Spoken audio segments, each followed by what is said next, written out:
Hello guys! Ayan, may flex ako sa inyo. Magluluto ako ng pagi. Ano ba sa English ang pagi? Stingray. Stingray. Sa English. Ayan. Sarap to guys. Lagyan ko ng gata. Maliit pa kasi ako nito nakakain ako nun. Tapos sobrang tagal na hanggang ngayon. So, ayan. Makakain ako ulit ng pagi. Pagi. Kung alam paano pronunciation. Tumawag siya. Sige, okay lang. Oo. Okay. Ayan. Tapos lagyan ko ng gata. Ayan guys, frozen siya. Kasi nakarang araw pa ito binili. Ngayon kaya nagmukha siyang frozen. Pero natutunaw na ito, yung gata. Ayan. Ito yung mga gagawin ko. Gigisa ko siya sa ganyan.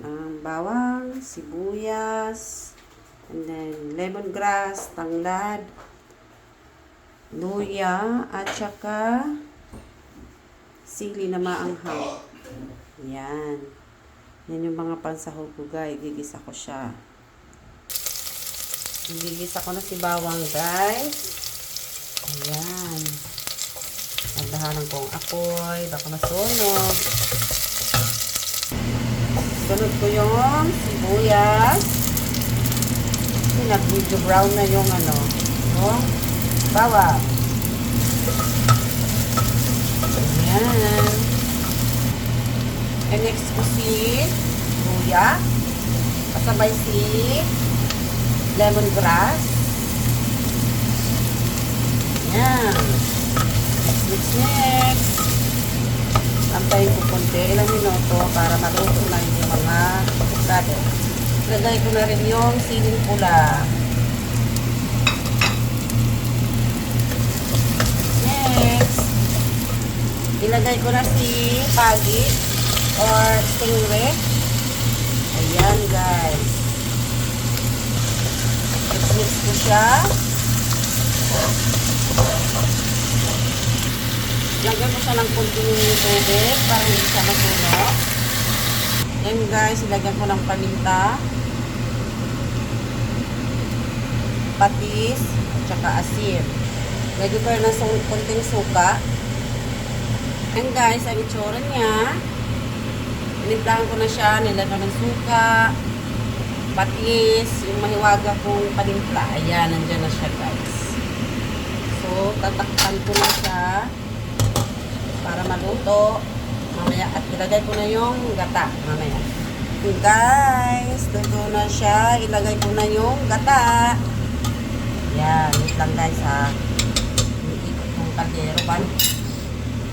Yan, ilagay ko na si gata. Yan.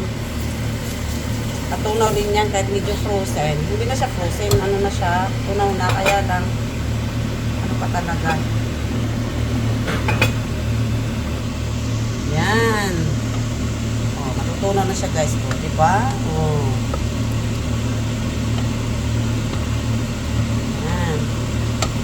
Lutuin natin si gata at pwede na kumain. Ganyan ang itsura niya guys. Oh. Ayan. Tatakpan ko ulit.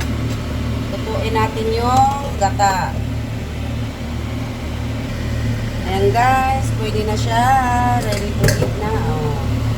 Pagi or stingray. Ayan.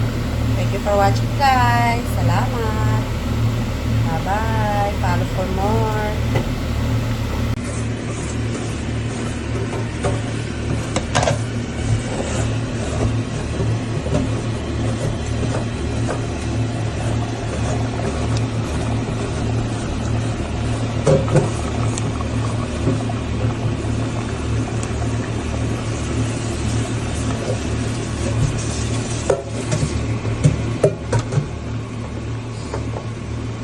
Ginataan na stingray or pagi.